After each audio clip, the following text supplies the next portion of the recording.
Muito bem, então vamos estudar a exportação dos dados da nossa grid para o formato Excel. E para isso, então, nós vamos estudar na página do projeto Apache, da Fundação Apache, especificamente do projeto POI.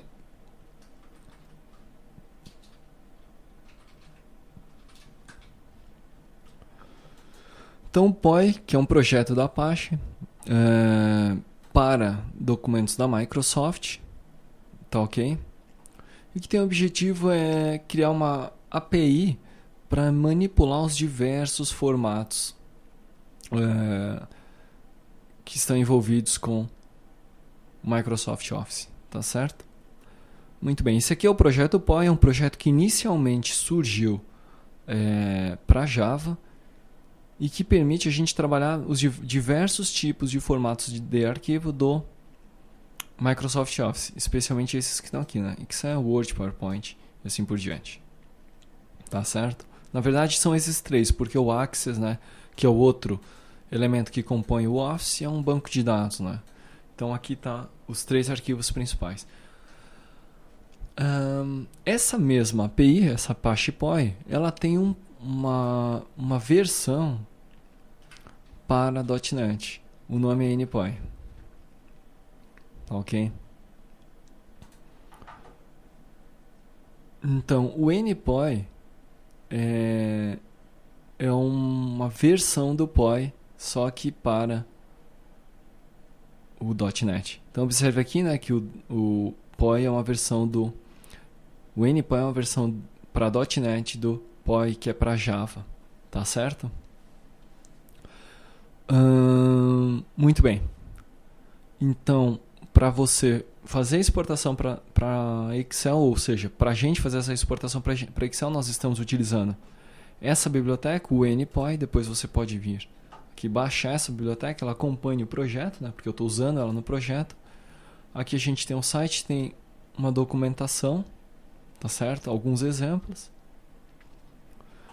E na sequência a gente já vai analisar o nosso fonte para entender como é que nós utilizamos essa biblioteca para gerar o nosso arquivo Excel. Então observe aqui, exportador Excel. Novamente eu tenho aqui a mesma estrutura, né? Implementa a interface. Aqui eu tenho declarado esse list de itens aqui, mas não precisaria, né? Porque eu só uso aqui dentro desse método, então não precisaria estar aqui.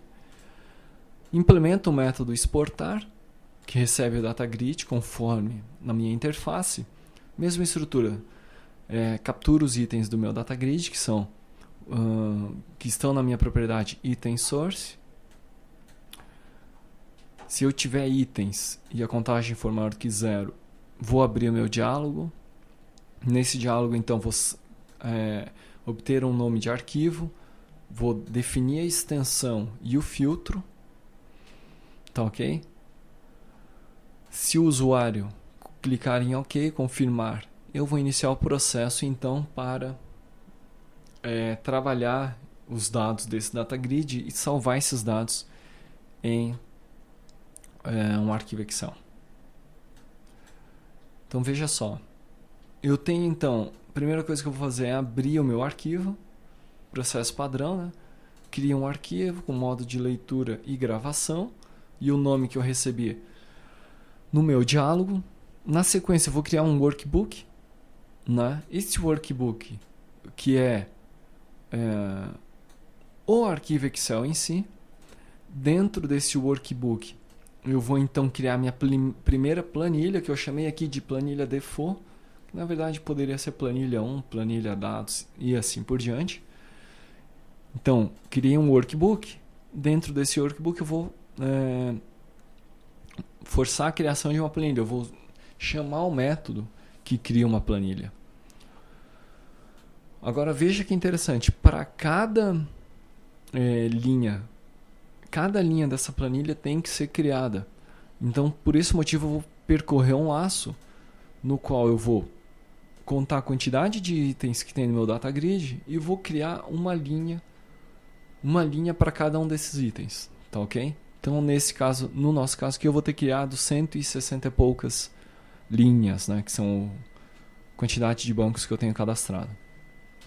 Declaro uma variável inteira, índice da coluna, e aqui então começo a percorrer aquela estrutura que a gente já tinha feito anteriormente, né? Tá ok? Então, vamos lá.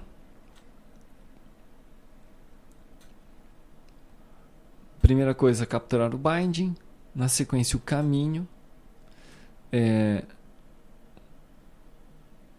Vou capturar. Na verdade, vou criar a primeira célula. Agora veja o seguinte, tá? Que tenho até que falar que aqui a abordagem é diferente, tá? Enquanto nas outras criações de arquivo nós fazíamos o quê? Íamos linha a linha, né? Primeira linha, segunda linha, terceira linha. Quando eu estou trabalhando aqui no Excel, eu estou fazendo diferente. Eu estou criando primeiro uma coluna inteira, depois na sequência eu vou para outra coluna, depois eu vou para outra coluna e assim por diante, até eu chegar no fim do arquivo. Tá ok? Então, primeiro eu preencho todos os bancos, depois eu preencho todas as URLs. Tá? Então é coluna a coluna. Então, por isso que eu uso esse index coluna aqui, né? Então, capturei a primeira coluna, capturei o caminho da primeira coluna. Vou criar logo o cabeçalho, né?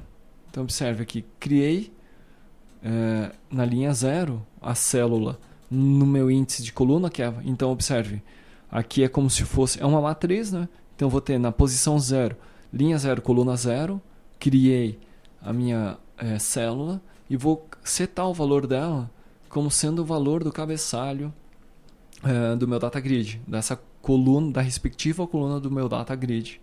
Ok? Então aqui a gente trabalha na visão de matriz, né? Linha 0, coluna 0 e assim por diante. Continuando aquela hierarquia, né, de objetos, vou neste momento aqui criar um índice de linha, que é para controlar qual linha que eu estou. Lembrando que a primeira linha contém, a linha 0 contém um cabeçalho, por isso eu começo de 1. Declaro uma variável do tipo dinâmica de conteúdo. Para cada objeto, então, da minha lista de itens, vou começar a percorrer. Vou navegar vou fazer primeiro aquele processo de navegação na estrutura do objeto até que eu chegue no objeto que de fato contém o valor que eu estou procurando, o valor que vai preencher a minha célula. Uma vez que eu encontrei esse objeto, eu vou armazenar a informação que contém, armazenar o nome da propriedade, que contém a informação que eu busco, e por meio da reflexão eu vou buscar o conteúdo dessa propriedade. Na sequência, então, veja só, vou capturar a linha que é essa linha aqui, que no caso, no final ela é incrementada, né? Então vou capturar a linha do momento, vou criar uma nova célula, tá certo? Na posição da coluna, no caso aqui, a primeira iteração, então é 0. Então, linha 1, coluna 0 agora. Anteriormente, cabeçalho estava linha 0, coluna 0. Agora é linha 1, coluna 0. E vou setar o valor que é o conteúdo. No caso aqui vai ser o banco. Na sequência, incremento a linha e volto para esse lado aqui. Então, minha linha agora vai estar 2. Minha linha 3, 4, até, no caso, 160. Quando, então, termina a primeira coluna e vou partir para a segunda coluna, que é a coluna de URL. Muito bem. Finalizei esse processo aqui todo. Incremento a coluna, ou seja, vou sair da coluna 0 e vou para a coluna 1 e vou repetir esse processo aqui. Finalizei tudo, vou escrever no meu arquivo, passando os bytes que estão armazenados no meu arquivo Excel, no meu workbook. Tá ok? Escrevo esses bytes, dou um flush e fecho o meu arquivo. Tá aí o meu arquivo Excel pronto, tá certo? Vamos executar também isso aqui para a gente dar uma testada.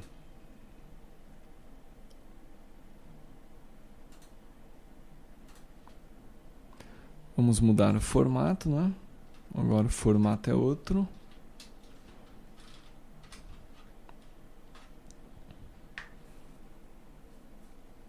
Aqui está, né?